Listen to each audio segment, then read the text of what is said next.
Hey guys, what's going on? Random Andrew coming at you with another Mini Cooper video. Told you guys last time if you've seen the oil change video to stay tuned because we're doing the spark plugs right now. We're gonna have a look at the old spark plugs, show you guys the condition of them. They've been in here for about a year and they were only supposed to be temporary, maybe 2 months, and then see how they looked after a couple months. Well, I'll be completely honest with you guys, I never did go back and look at them, but we're gonna do that today. And we're gonna be putting in better plugs today. So let's get at her. I'll show you what the tools we need, what the parts we're working with, and we'll get it done. So all you should need to do your spark plug change is your basic ratchet set. You won't even need it all, but with it you'll get the right size drive and the right size socket. I don't even know if that's the right one or if it's this one, but we got both, so it doesn't really matter. Here's the plugs that are going to be going in it today. Bosch. They're platinum. They are a quad tip. And they were one of the better rated ones for the Mini Cooper. Oh. That's German for something spark plug, allumage, blah, blah, Canada. Is that all just to say made in Germany? Are you kidding me? Spark plugs made in Germany? Or is that how you say spark plug in all these different languages? They even got Cyrillic on the bottom of that. Check that out. Cool. So yeah, let's get these in. Show you what they look like and they go in. I'm not opening them yet. Okay, so we're gonna do this one plug at a time as to not mix up anything.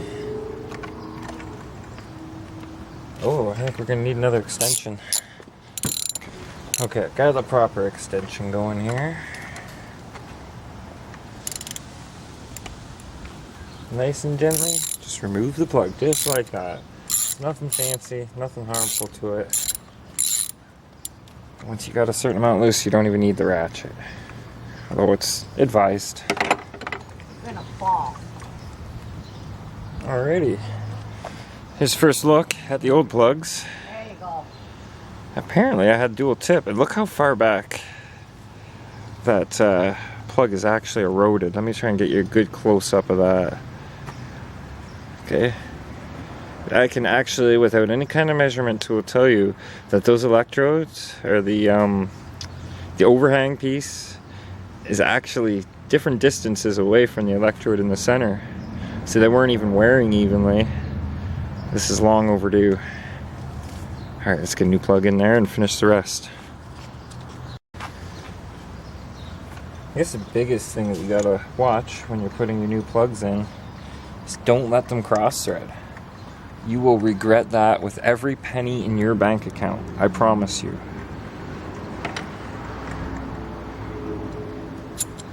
And don't over tighten them to the point where you snap something either. I shouldn't have said that.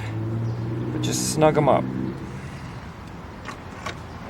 Some people go to the length of using a torque wrench to go to a specific tension, specific measured tension. I don't think I've ever owned a torque wrench, to be honest, folks. Alright, cylinder number 2.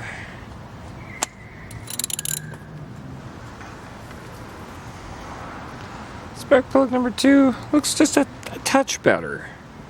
That's not a lot better, it's just a touch better.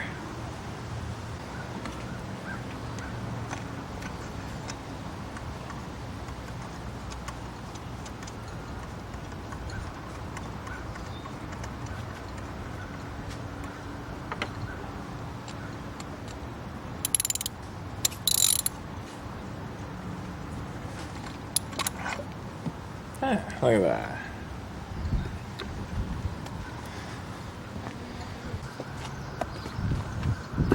On to cylinder number 3.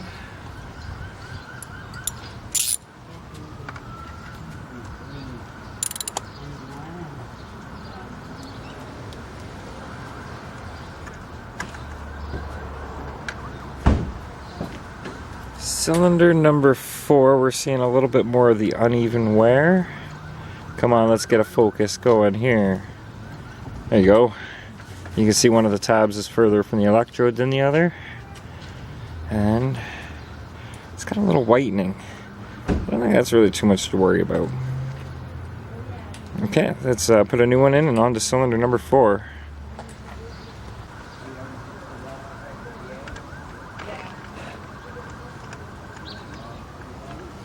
A little piece of advice, not a pro tip or nothing, but if you thread them most of the way in by finger, it'll also let you know if you're cross threading, because it'll be really, really obstructive and won't go, and you'll know you're not doing it right.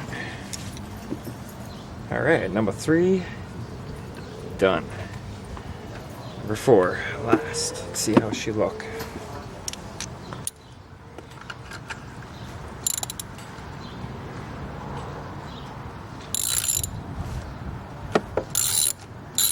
Alright, plug number 4. It's fairly dark.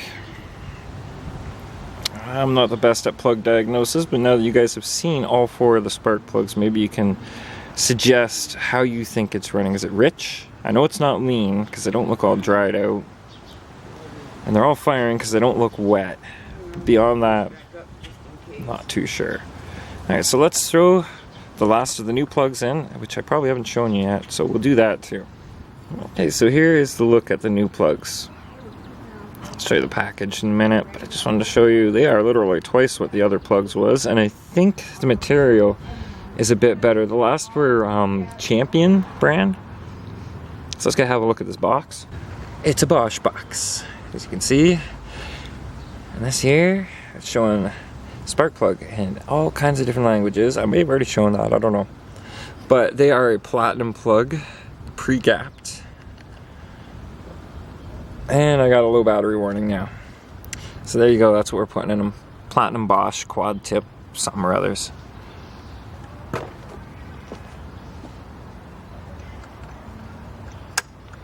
Ooh, that was a little rougher than I'd like it to be.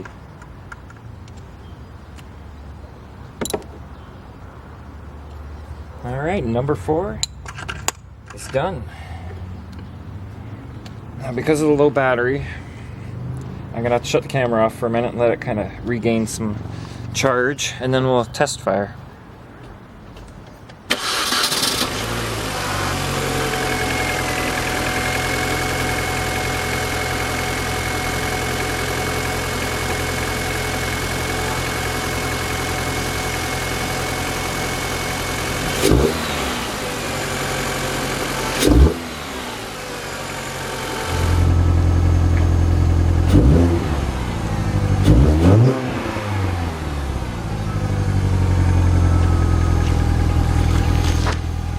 Yeah, I had to give it a couple extra little happy revs there just because it's a happy car. Aren't they though? Okay, spark plugs are all done. Oil's been changed, as you see in the last video. I do believe it deserves a test run. But I don't know if that'll happen tonight. Either which way, I just wanted to share with you guys the Mini Cooper spark plug change experience. Nothing too fancy. I think soon, because I do have the O2 sensor, I just don't have a decent means to change it because it's post-catalytic. Very hard to get to. And it's seized in place, so that's going to be a fun job when the time comes. But I'd like to get it fixed because as soon as it warms up, it's going to throw itself into safe mode when sitting at an idle. Sounds good though. Other than throwing itself into safe mode because it idles too long. It's just a bad reading or something off of the sensor from not being warm enough or not having enough emissions past it. I don't know. So I did make a little bit of an oil mess. You can see it there. And you have made oil messes in the past before. I wouldn't mind hitting that with some degreaser. You guys think degreaser will lift some of that out? Mainly because management seemed to like really not give two craps about it, but I'd like to be able to know if I have a new oil spot. And I'm not even sure what half these other spots are from. So if we do have an oil leak, it could be just like I said, the sensor on the front of the motor. Can I even show you guys that? Nah, you can see a little bit of wetness down if you had light, and you can see down between the plenum here, which you can, yay, you see a little wetness around where the edge of that sensor area is, I do believe. We'll figure it out, we'll find out what it is. I'll have to do front end service mode, which means all this front stuff comes off the car just to get at that little sensor spot. But I bet you that'll take care of the slow leak that I do have, and it's a tiny, tiny leak. So thank you guys for tuning in. I know yet another basic video, just spark plug change, nothing fancy. But there's a lot of people out there who've never changed their own plugs, and maybe this will influence them Just stop paying some random shop to do it and finding extra problems afterwards. You just do your own spark plug change, you do your own oil change. It can save you time, it can save you some money, and you might have fun doing it. You never know. So thanks for watching, guys. Don't forget to like, share, and subscribe the video. Definitely share it. Help get those views up. And we'll see you again real soon. I want to tackle that O2 sensor. Anybody has any suggestions, throw them down below. I know you'll have about 4. So try and put them all in one comment, buddy. I do read them. I do. I appreciate it. Thanks again for watching, guys. We'll see you again soon. Mini Cooper vlog over.